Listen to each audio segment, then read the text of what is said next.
Ako'y natutuwa at tayo'y napaunlakan ng ating iginagalang at kapitapitagang kongresista na nagmula sa bayan ng Palawan, ano? At ito po napaka-unassuming nitong ating kongresista na ito. Pagka makikita nyo siya sa kongreso, napaka-simple, pero pagka naman po siya ay nagsalita na ay makikinig ka dahil napakalalim naman po ang kanyang sinasabi. Kanina po kasi napag-uusapan natin, mga kapanalig, yung tungkol dun sa proposal na magkaroon ng divorce law sa Pilipinas, ano? At natanong po natin itong ating magiging makakapanayam na kongresista na kung maaari ay magbigay siya ng kanyang opinyon hinggil dito sa mga nangyaring pagdinig pampubliko kanina tungkol dito sa divorce law na ibig isulong ng ilan sa ating mga kongresista na naman, ano? The same congressmen and congresswomen na nagsusulong nitong reproductive health bill, ang ilan sa mga ito ay nagtutulak din na magkaroon ng divorce law sa Pilipinas. At ang ating pong tinutukoy na makakapanayam natin ngayong gabi ay walang iba kundi si Congressman Dennis Socrates ng Palawan. Magandang gabi po, Congressman Socrates. Magandang gabi rin po, Brad, dito at sa lahat ng iyong tagapakinig. Kanina po nagkaroon ng public hearing hinggil dito sa proposal ng dalawa sa ating mga congresswomen, no? Nang galing sa party list, no, ng Gabriela. Opo. Sila po yung nagsusulong nitong magkaroon ng diborsyo sa Pilipinas. Ano po ba yung napag-usapan kanina at ano po naman ang inyong opinion hinggil dito sa sa kanilang isinusulong na pagkakaroon ng divorce law sa Pilipinas? Opo, salamat po, Brad, dito. Opo. Kanina po nabanggit mo habang nag-i-intro ka na yung mga nagsusulong ng divorce bill ay yung ding mga nagsusulong ng RH bill. Kaya nga gusto kong sabihin na lalong lumilinaw lamang na ang lahat ng ito ay atake laban sa pamilya. Magkakasama ang usaping RH, ang usaping diborsyo, at hindi magtatagal, kasama na rin dyan yung same-sex marriages, at siguro, wag naman sana dumating doon, pero abortion, euthanasia, walang ibang pupuntahan ang usaping ito kung magpapatuloy, kundi yung mga isyong yun din na laban sa buhay at laban sa pamilya.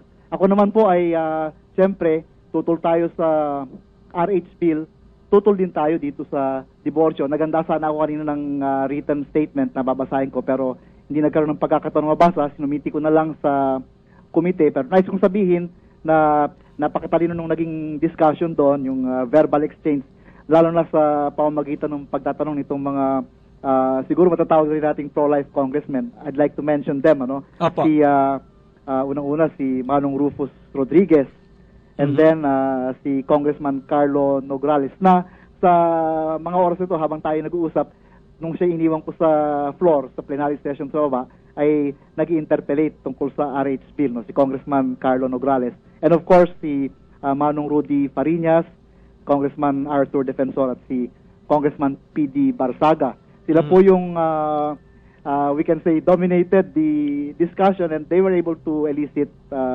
a lot of insights which favor the proposition na hindi pwede ang diborsyo, labag sa ating saligang batas.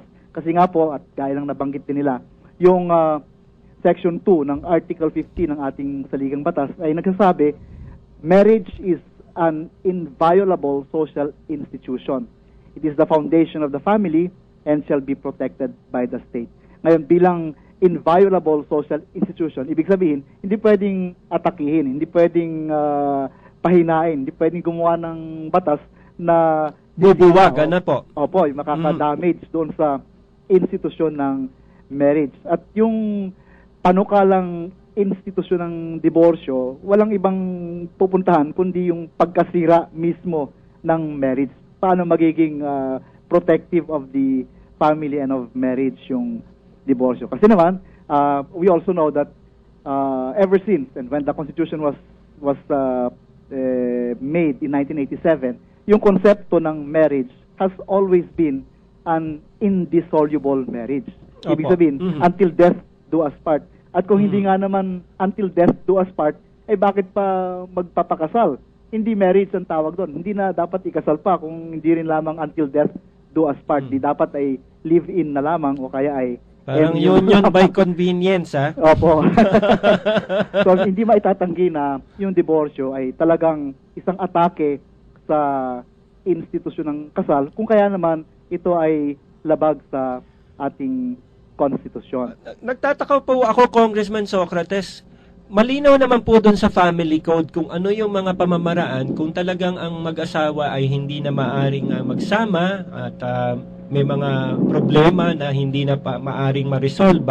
May tatlong pamamaraan naman po doon sa family code natin kung paano i-dissolve yung marriage, no? Opo, Opo. napaganda ng punto ninyo. Oo. Ang pinagtatakon ko lang po, bakit ba kailangang dagdagan pa ng pang-apat na yan na yung divorce na yan? Ang feeling ko nung binabasa ko yung panukalang batas ni na Congresswoman Ilagan at ni Congresswoman De Jesus, magiging 5-5 ng kasal. Oo. Yung nabanggit mo rin lang yung sa family code, no? Opo. Nabanggit din kanina, yun ngang existing laws natin meron ng remedyo. Number 1, yung declaration of nullity. Number 2, yung annulment ng isang voidable marriage. At number 3 ay legal separation na sanhi ng mga pangyayari pagkatapos na ng kasal. Kasi yung declaration of nullity, ang sinasabi nun, talagang walang nangyaring kasal, no? Opo. Yun namang annulment, ang sinasabi nun, may depekto na nakaugat din doon sa bago pa kinasal o at the time of the celebration of the marriage. At yung legal separation naman ay pag may kasal na, hindi na pwedeng sirain yung kasal. Pwedeng paghiwalayin ang mag-asawa, pwede silang tumira sa magkaibang bahay, pero hindi nawawala yung kanilang pagiging kasado. Kaya naaayon sa konstitusyon lahat yun. Pero yung panukalang batas sa diborsyo, ultimately, ang gusto mangyari, yung paghihiwalay, dati legal separation lamang, ay aabot dun sa pwede mag-asawa uli ang bawat partido. Ang lalaki at babae, pwede mag-asawa uli. Sa tingin ko, yun ang pagkasira ng marriage as institution. Kaya hindi dapat ay tutulan natin. At ang practical na epekto nun ay talagang pahihinayan natin yung marriage and family sapagkat babawasan natin yung disincentive sa pagiging failure ng isang marriage. Opo. Sa madaling salita ay parang dati-rati magsisikap ang mag-asawa na kahit paano piliting magkasundo sila. Pero ngayon, kung pwede pala sila mag-asawa ng iba, ay mawawala na yung disincentive na yun. Madali na ang... kanina nga po, narinig ko, Congressman Socrates, meron pa silang binitbit doon na resource person na ang nung tinanong, paano po? Kasi pag hindi na kayo masaya, di ba dapat mag-divorce na? Ganun na po ba yung kasal ngayon? Pag hindi na masaya, dapat maghiwalay na. Opo. Naintindihan ko rin naman yung isang punto ng mga authors ng panukalang batas. Sinasabi nila, meron nga namang mga pag-aasawahan na pwedeng sabihin na talagang halos imposible ng magkasundo ulit. Kailangan ay payagan ng makiapid sa kung sino man yung bago nilang napupusuan. Opo. Sobrang pagdurusa. We sympathize with those situations. No? Kaya lang, as we all know, yung mga ganong kaso ay exceptional din naman. Siguro sa 100 mag-asawa, maswerte na kung may isa. Sa 1,000, maswerte na kung may 2 o 3 ganoong kalagayan. Sa aking pagkaalam, sa 1,000 kakilala ko halimbawa, siguro nga hindi lalampas ng 3 o 4 yung pag-aasawahan na talagang dapat nang maghiwalay. On the other hand, lahat tayo naman ay hindi perfecto. Lahat ng pag-aasawa talagang may problema at depende na lamang sa mag-asawa, sa kanilang kalayaan kung sila ay magsisikap o hindi. Ngayon, kung aalisin natin yung disincentive na